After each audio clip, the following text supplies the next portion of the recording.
Assalamualaikum warahmatullahi wabarakatuh. Perkenalkan, nama saya Budi Khairul Karim. Saya akan mempresentasikan salah satu elemen struktur pada bangunan, yaitu adalah pondasi. Pondasi merupakan bagian paling bawah dari suatu konstruksi bangunan, yang sebagian atau seluruhnya dikonstruksi di bawah permukaan tanah. Fungsi pondasi adalah meneruskan beban konstruksi ke lapisan tanah yang berada di bawah pondasi dan tidak melampaui kekuatan tanah yang bersangkutan. Pondasi sangatlah penting dalam menopang superstruktur di atas dan mentransmisikan dengan aman ke dalam tanah. Beban utama pada pondasi adalah kombinasi dari beban mati dan beban hidup yang bekerja secara vertikal pada superstruktur. Lalu ada beberapa ketentuan persyaratan pada pondasi. Yang pertama, terhadap tanah dasar. Butir A, pondasi harus mempunyai bentuk, ukuran, dan struktur sedemikian rupa sehingga tanah dasar mampu memikul gaya yang bekerja. Butir B, penurunan yang terjadi tidak boleh terlalu besar atau tidak merata. Butir C, bangunan tidak boleh bergeser atau mengguling. Yang kedua, terhadap struktur pondasi sendiri. Struktur pondasi harus cukup kuat sehingga tidak pecah akibat gaya yang bekerja. Lalu ada faktor-faktor pemilihan jenis pondasi. Yang pertama itu adalah kondisi tanah dasar. Yang kedua itu adalah beban yang diterima pondasi. Yang ketiga itu peraturan yang berlaku. Yang keempat itu biaya. Yang kelima itu kemudahan pelaksanaannya. Lalu ada macam-macam pondasi. Yang pertama itu pondasi dangkal atau shallow foundation. Pondasi dangkal adalah struktur konstruksi paling bawah yang berfungsi meneruskan atau mendistribusikan beban bangunan ke lapisan tanah ke tanah yang keras, berada relatif dekat dengan permukaan tanah. Lalu pondasi dalam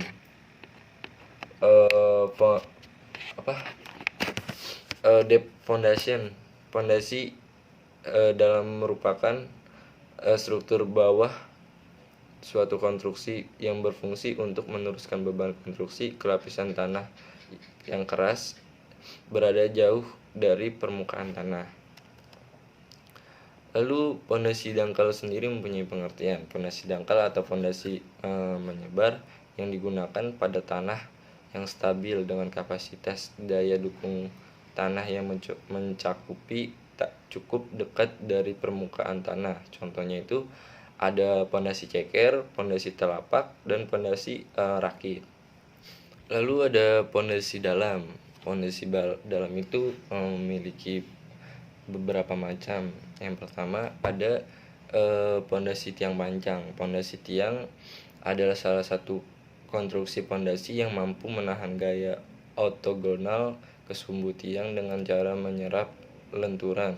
Pondasi tiang dibuat menjadi salah satu kekuatan yang monolit dengan menyatukan pangkal tiang yang terdapat di bawah konstruksi dengan tumpuan pondasi. Pondasi tiang digunakan untuk mendukung bangunan bila lapisan tanah kuat terletak sangat dalam. Pondasi jenis ini dapat juga digunakan untuk mendukung bangunan yang menahan gaya angkat ke atas, terutama pada bangunan-bangunan tingkat yang dipengaruhi oleh gaya penggulingan akibat beban angin. Lalu yang kedua ada drillet shaft. Drillet shaft adalah pondasi dalam yang dibangun dengan penempatan beton cair ke dalam lubang yang telah dibor. Dengan menggunakan pondasi drillet shaft, biaya pengeluaran lebih efektif dan minim. Biasanya pondasi ini juga digunakan sebagai jembatan atau struktur besar karena resistensi beban besar dan lateral adalah fokus utamanya. Lalu yang ketiga adalah kasyon. Kasyon pondasi juga disebut sebagai pondasi dermaga, adalah struktur penahan kedap air yang digunakan sebagai dermaga jembatan dalam membangun bendungan beton atau perbaikan kapal. Ini juga kotak berlubang prefabrikasi atau silinder yang tenggelam ke tanah sampai ke dalam yang diinginkan, dan kemudian diisi dengan beton sehingga membentuk pondasi. Lalu yang keempat ada mandrel driven. Mandrel driven cell adalah jenis pondasi yang mana sebuah baja tipis dipancang ke dalam tanah lalu diisi dengan beton. Yang kelima ada auger caspel.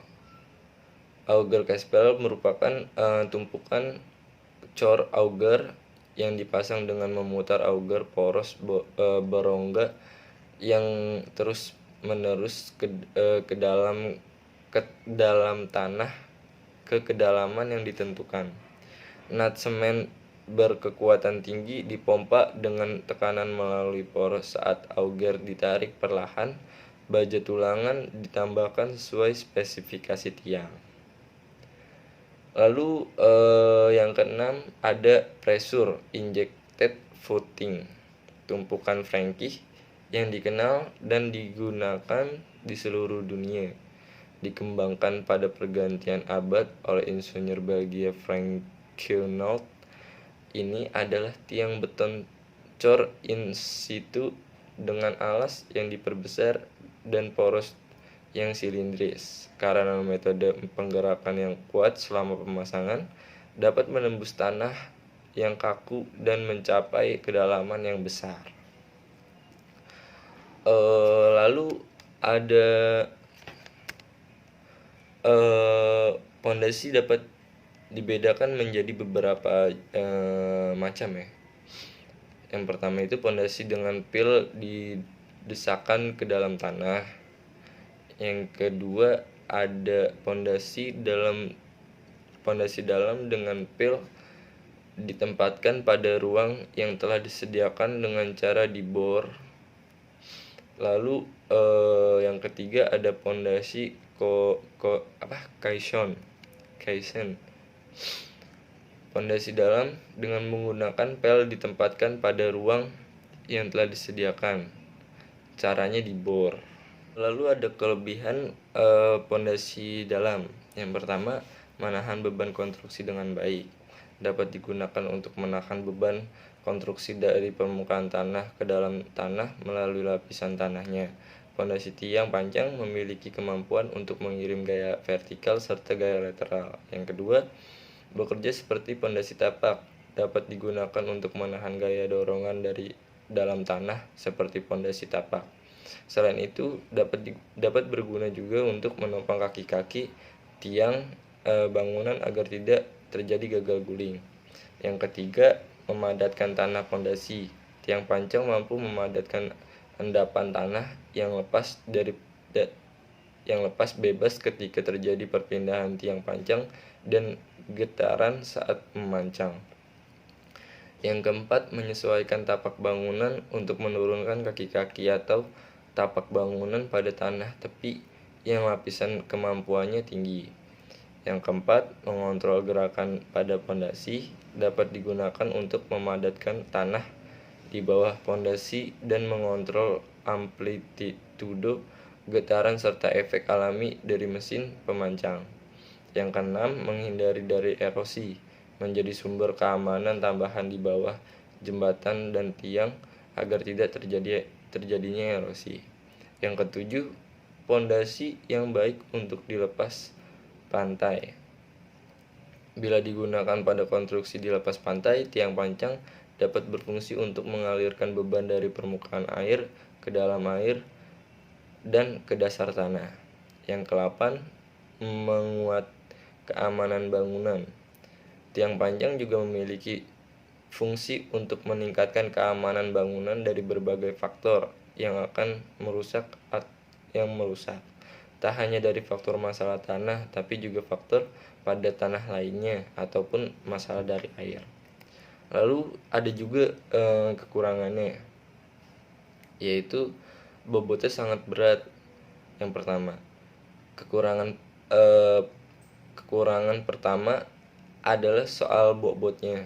Produk tiang panjang terutama dari beton tentunya memiliki bobot yang sangat berat. Selain itu, dimensinya pun rata-rata berukuran cukup besar. Yang kedua, memakan waktu lama. Kekurangan kedua adalah waktu produksi yang cukup lama.